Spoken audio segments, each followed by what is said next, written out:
All right, guys. Now picture this. You walk into your favorite gas station, lottery ticket in hand, and you walk up to the scanner, fully expecting it to say, not today, brother. But when you scan that barcode, all of a sudden, bells and whistles go off, and you have just hit the jackpot. You now have $1 billion at your disposal. After you clean up your pants, what do you do? What's up, guys, and welcome to the Men's Empowerment Network podcast. I am Joshua Abel, your host, and I thought today we would do something a little more fun, a little more creative. The lottery has always been, a huge part of American culture, and it really gets people riled up. It really gets people excited. So I thought I'd dive into it, figure out why it gets us so excited, and some of the psychology behind it, the marketing tactics and things like that, and how we might be able to use those that psychology to enhance our lives without even winning the lottery. So a couple of fun facts about the lottery is the and I love my fun facts. I love my history. When I came up with this concept or this topic, I'm like, I wonder where the hell this came from. So the first recorded lottery ticket dates back to the 15th century in what is now considered the Netherlands. And it was basically used for town fortitude. So the building of, fortification walls and things like that. And it was also used to help the poor. And the lottery since then has quite often been used for social justices, building roads and bridges and things like that, and really a mechanism to help society as a whole. And the largest jackpot ever recorded was right here in the United States. And, I am sure that you all probably remember back when the lottery hit $2 billion. This was in November of 2022, and lottery fever was all the rage. It was basically the only thing that the news talked about.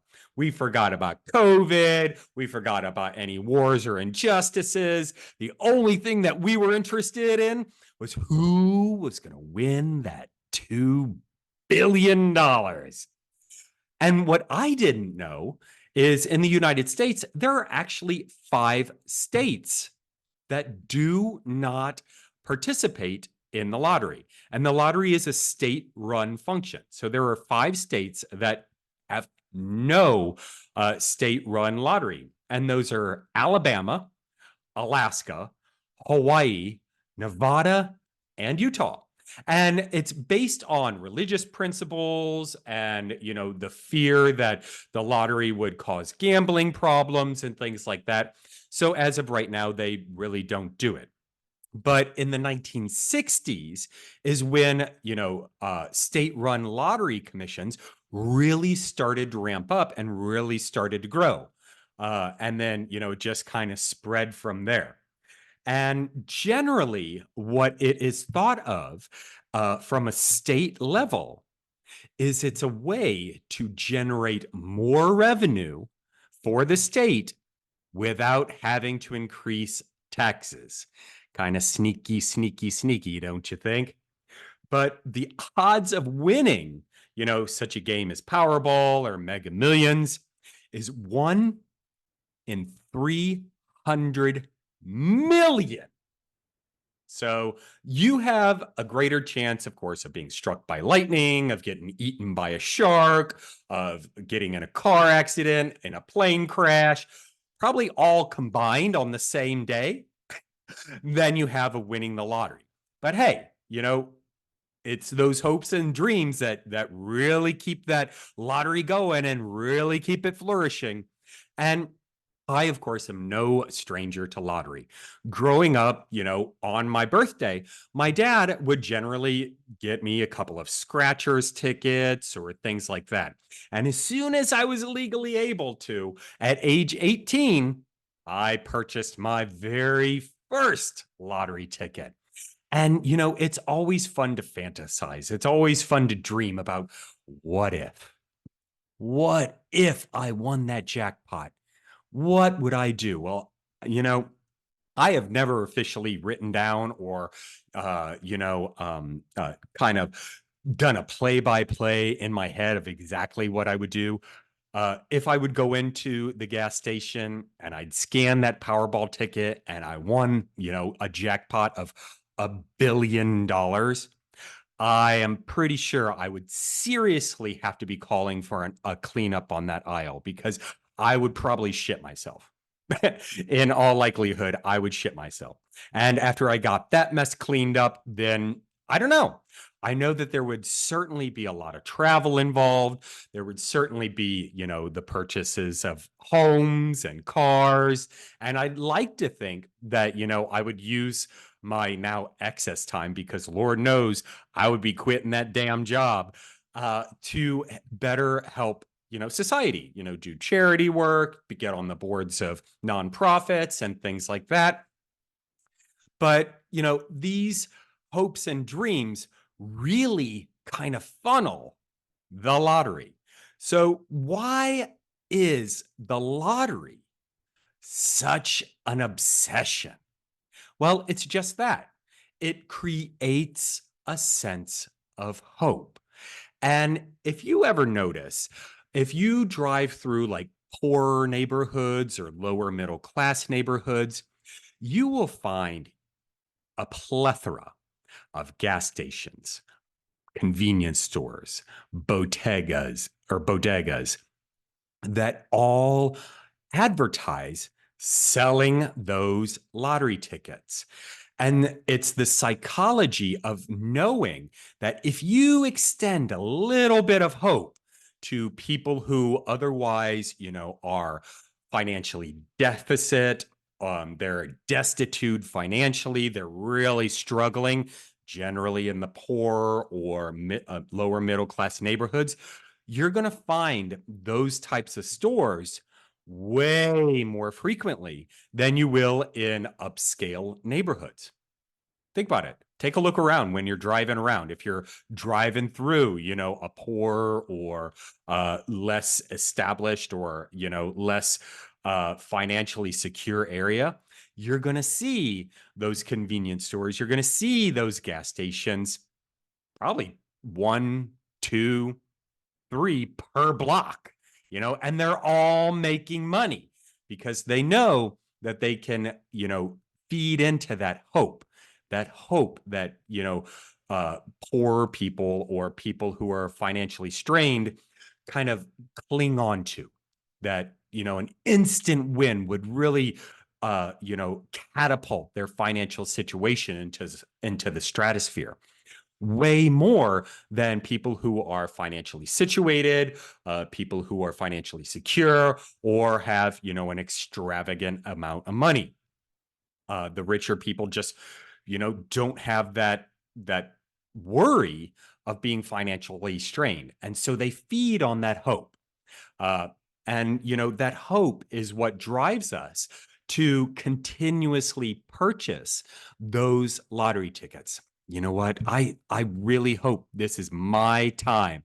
This is my time to get a hold of that jackpot and really change my life and my family's life and my friend's life and just overall enjoy life. I deserve it. I believe I'm worthy of it. I need it.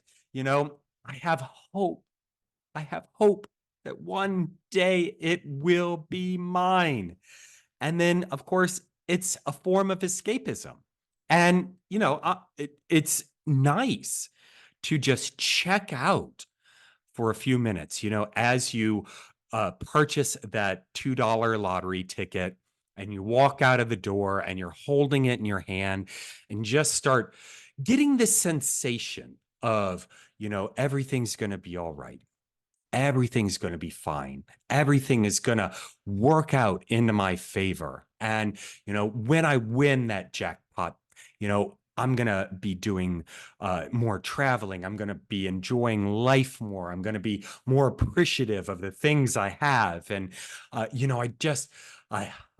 it'll just help everything in my life fall into place. And it's that hope and those few minutes of being able to escape reality that keeps us buying those lottery tickets.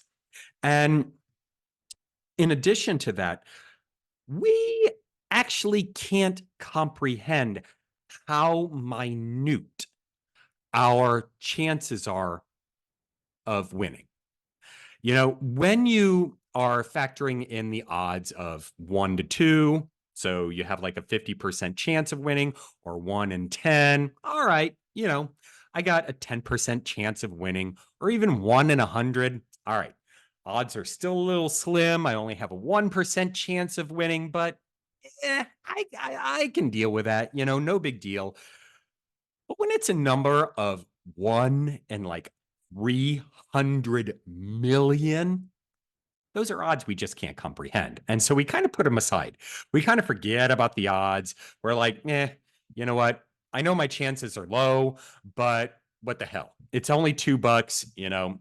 I can scrape that change out of my console and throw in for a Powerball or a Mega Millions ticket. And who knows? You never know.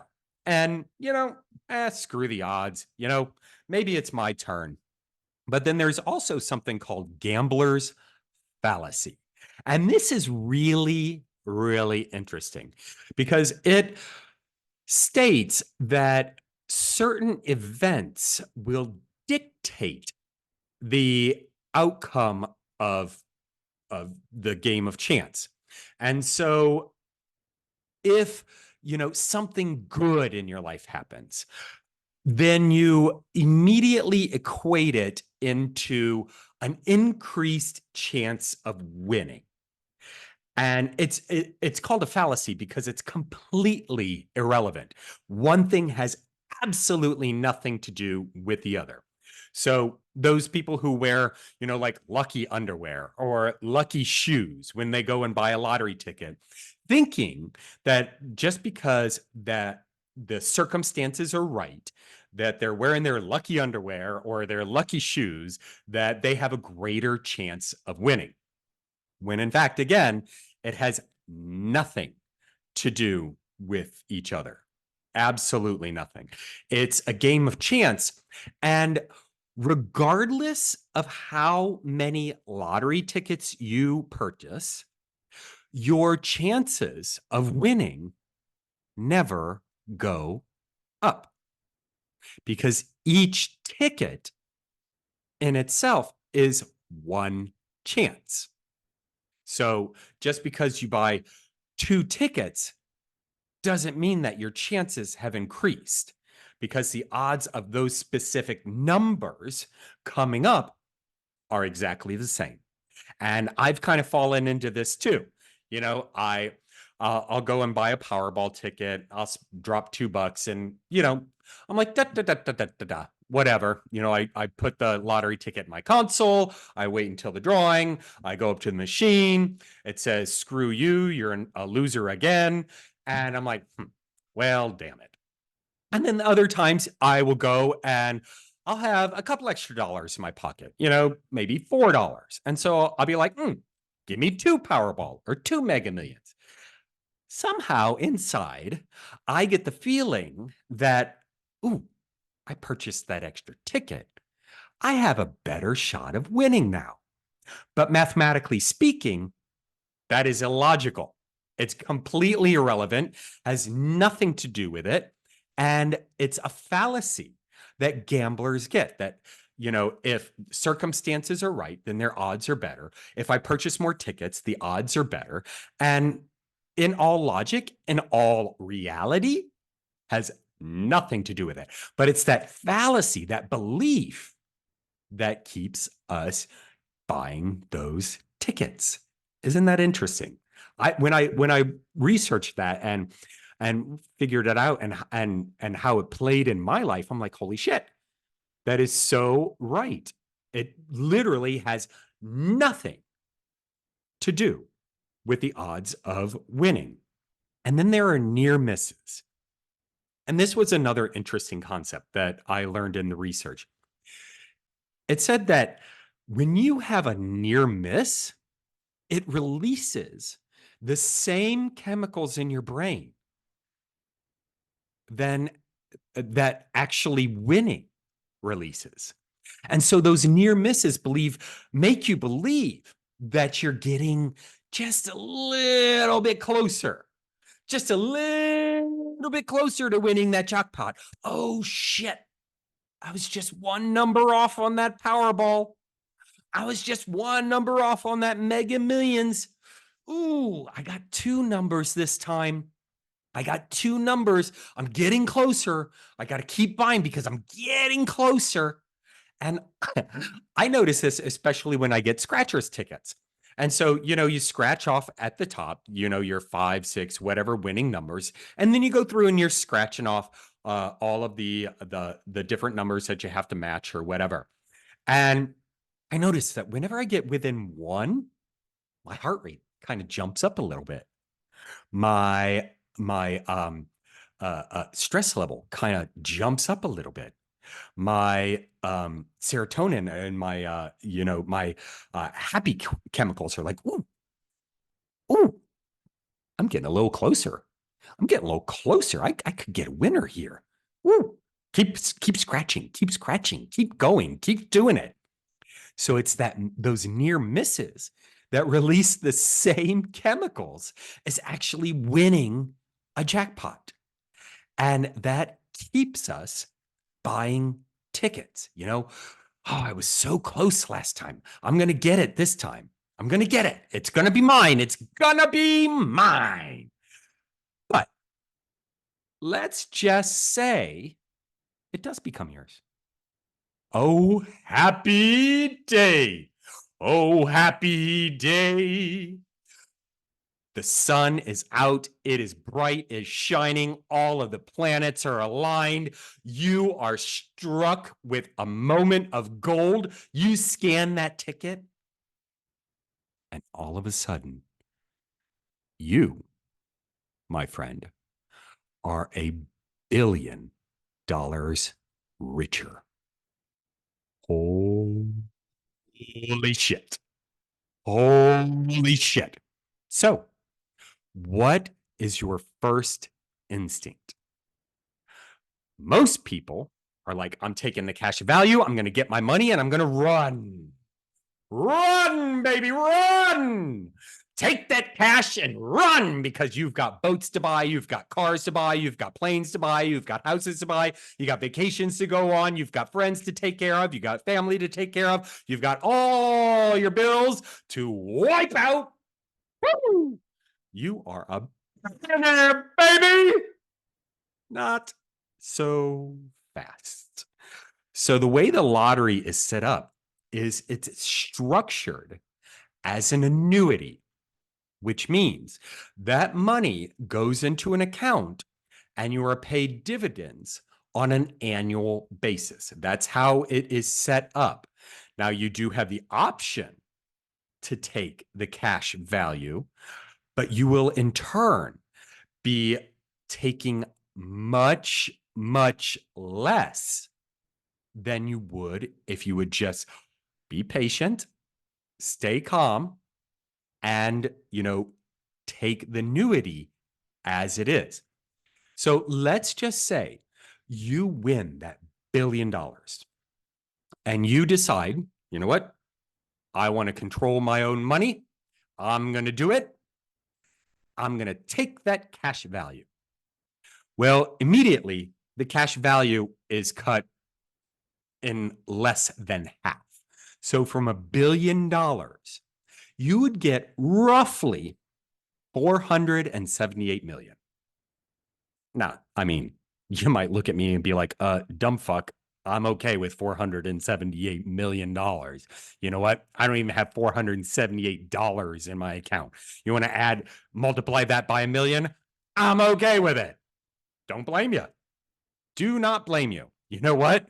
If someone handed me $478 million, I would cut and run, baby. I would be out of there so fast. See ya. But that's not where it ends. So from that $478 million, you would ultimately be bumped up into, of course, the highest tax bracket possible.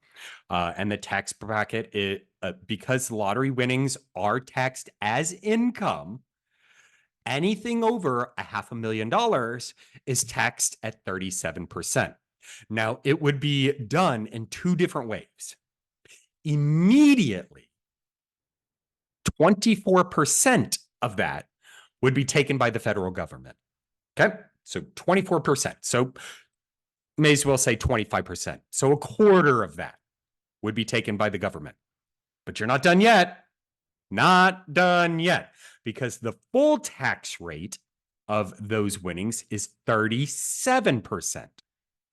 And so at the end of the year, when tax time rolls around, you're going to have to pay another 13%, right? 13%, 24, yeah, 13% on the total of those winnings that you received. So from that 478 million, the total federal tax rate, 37%, would leave you with roughly 300 million. Uh-oh. So all of a sudden, you are down 66% from your billion-dollar winnings. Crazy, right? But if you live in a state that charges state taxes, here you go again. You're going to have to pay the tax man some more, this time to the state. I'm here in South Carolina. State taxes are 6%. Boom. And so I would be left with $282 million. Still, you know what? That could be a good chunk of change. $282 million. Fuck yeah. And it sounds like a great plan until you take into account the annuity option. The annuity option will pay you out for the next 30 years on an annual basis. And it'll pay you out roughly $22 million every single year. Think you can live on $22 million a year?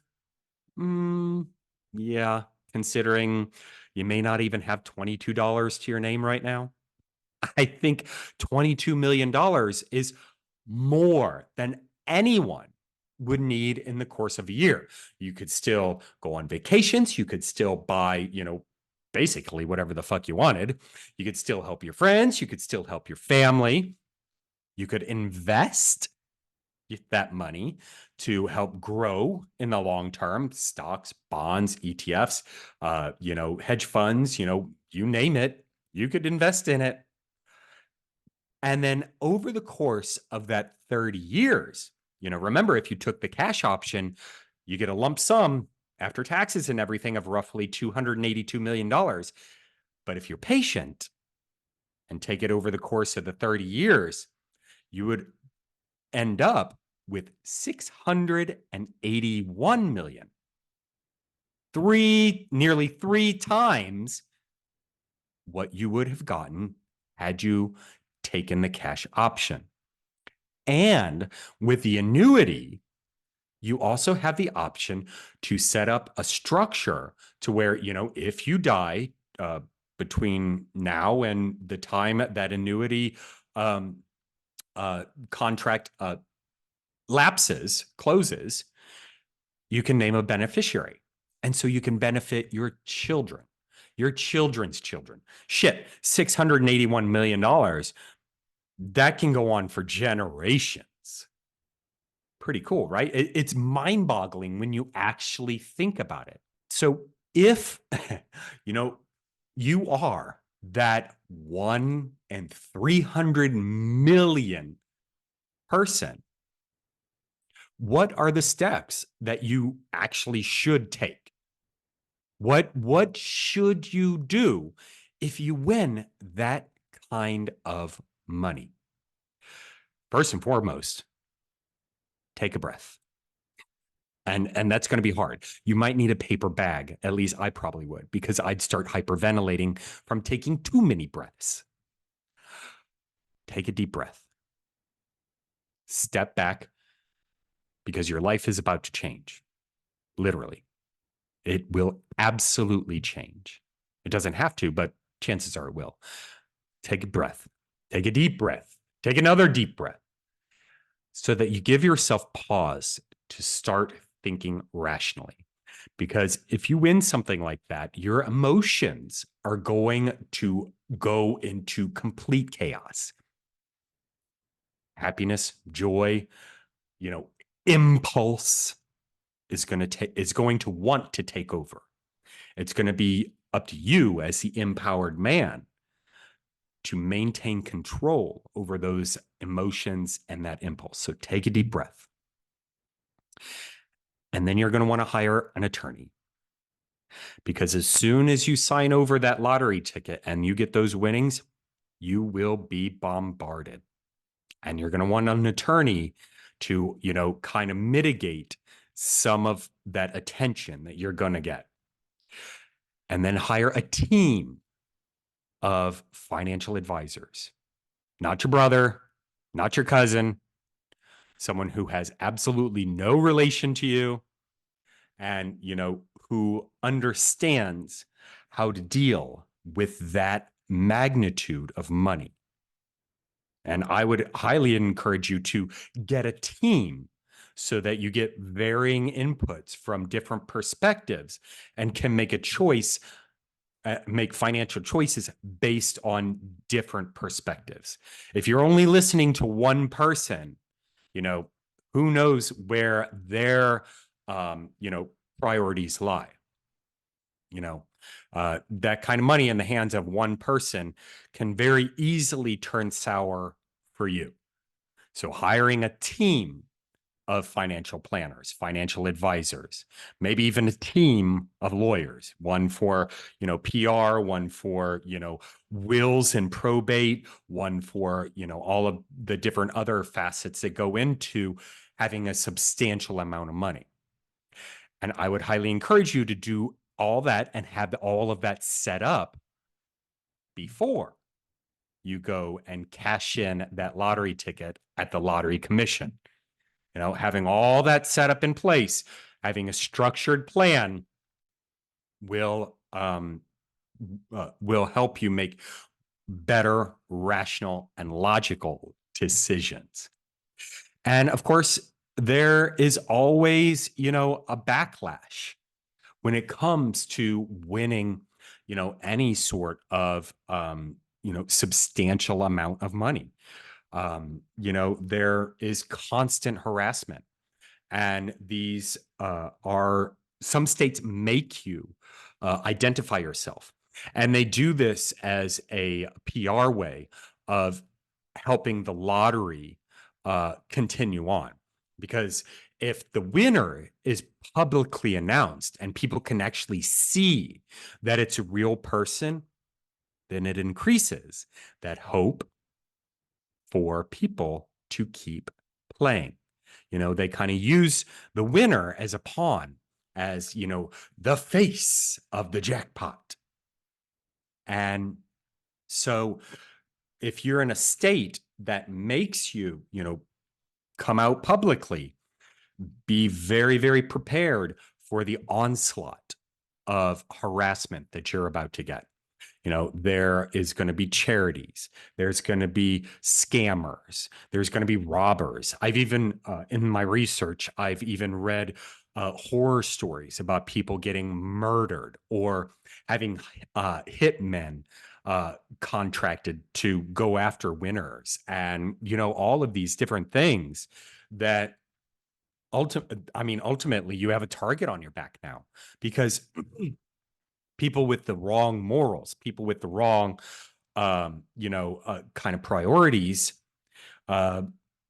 money takes over, and it becomes, a vessel for greed and maliciousness and all of these negative attributes based on the person's values or lack thereof.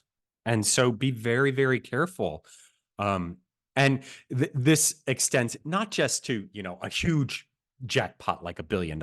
I mean, this is any sort of, winnings, 100 grand.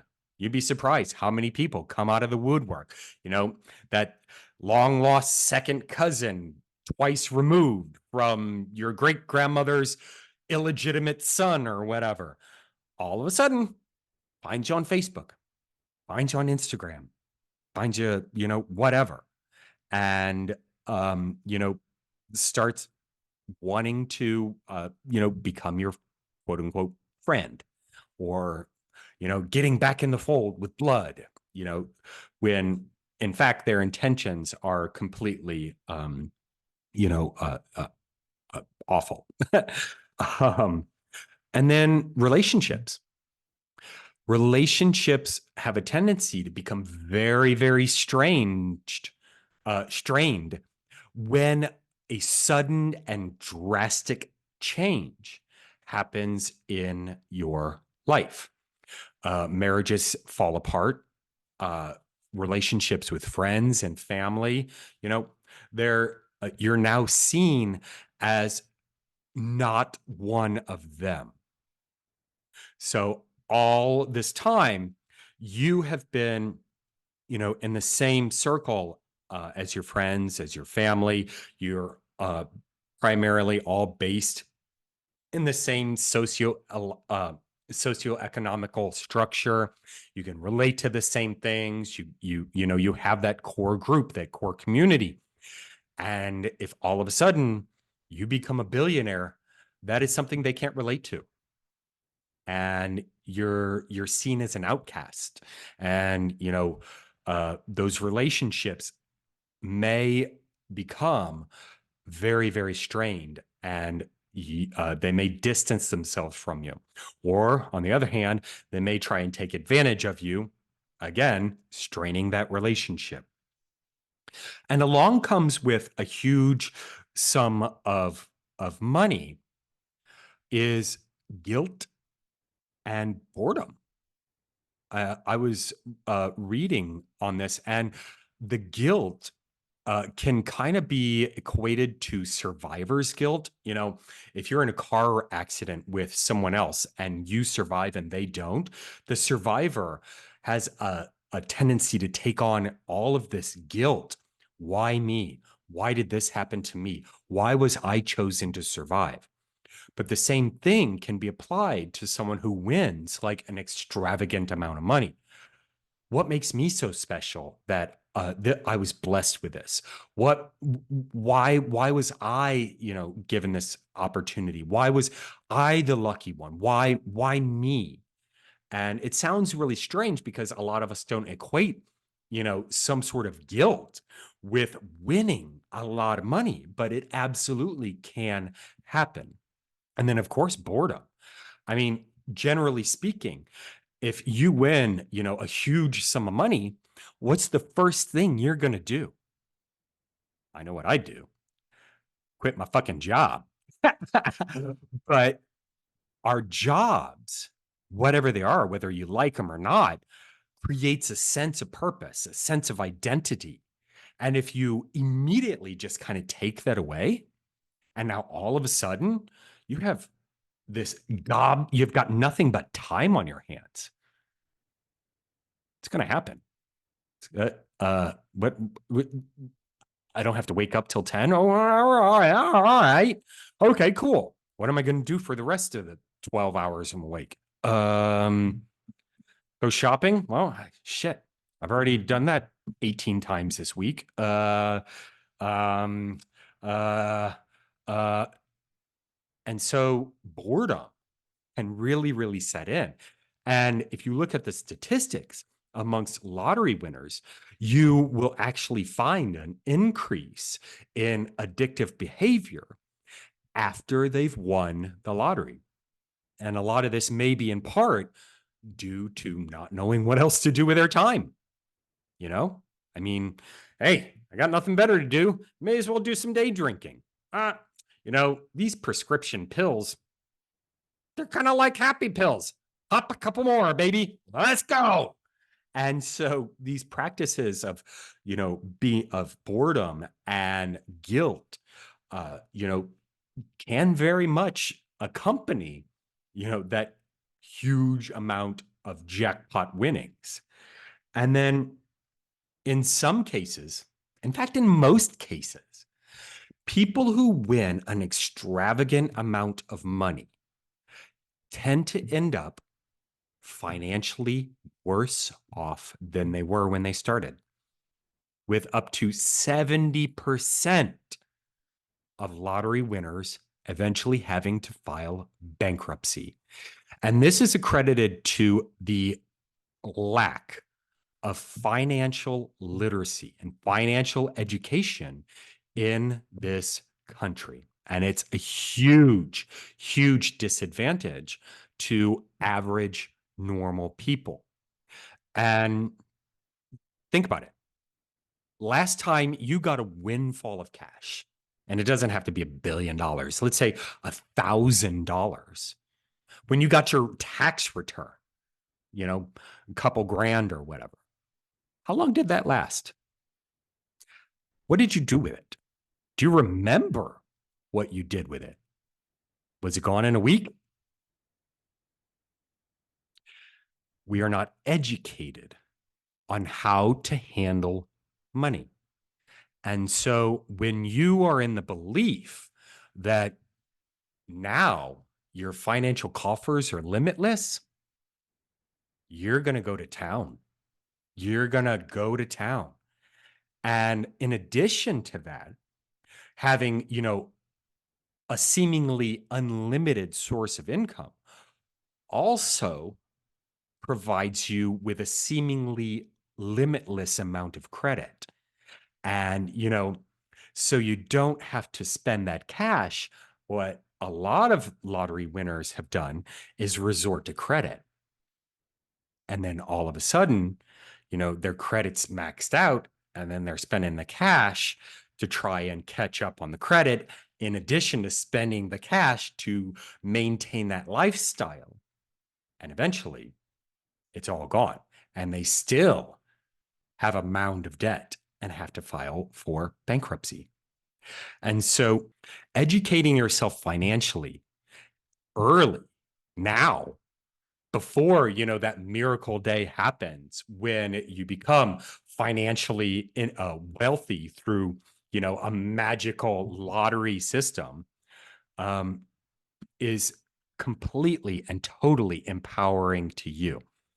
If you can start small, educating yourself on financial literacy now, and knowing what to do with, even if it's a measly amount of money that you're making, stashing away $10 a month, investing $10 a month, contributing an extra $10 a month to an IRA or 401k, understanding where to put that money will help you build up those neural pathways, help you build up that logic when you get that windfall of cash. And again, it doesn't have to be a huge lottery sum. It could be, a couple grand here or there. Start building up that programming in your head so that you know what to do with it when it happens to you. But on the flip side of that, let's take the lottery out of the picture. So many people, so many guys, myself included, when we get that lottery ticket, we think everything's going to be all right. You know what? I'm going to be happy when I win the lottery. I'm going to appreciate life more when I win the lottery. I'm going to be able to buy anything I want and be happy when I win the lottery. I'm going to be able to help my family when I win the lottery. But let me ask you, why can't every single day be like that? Why can't we go through life with the mentality of today, I've kind of already won the lottery. I woke up, I'm healthy, I'm happy, I've got good people in my life. I've got a job that, even if I don't like, it supports the lifestyle that I currently have. I'm able to be of service to my fellow man. I'm able to form a connection with a higher power.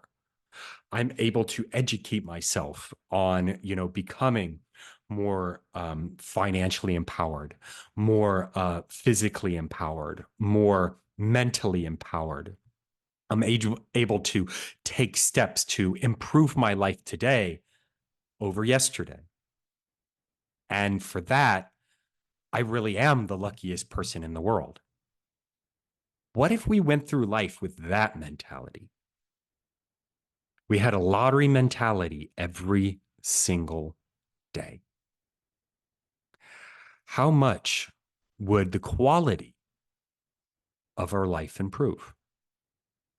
And it's really interesting. You know, for since the beginning of the year, my goal when I wake up in the morning is to become a better person, a better man than I was the day before. Some days it seems that I achieve that, and other days it seems like I fall a little bit short.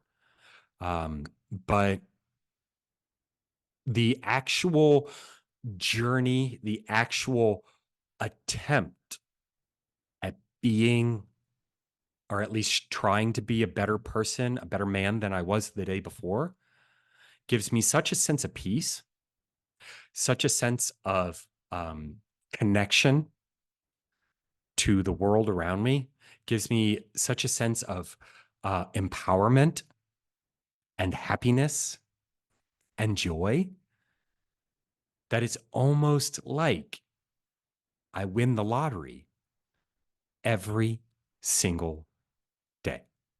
Now, that's not going to stop me from buying a Powerball or Mega Millions every once in a while because who doesn't want that cherry on top?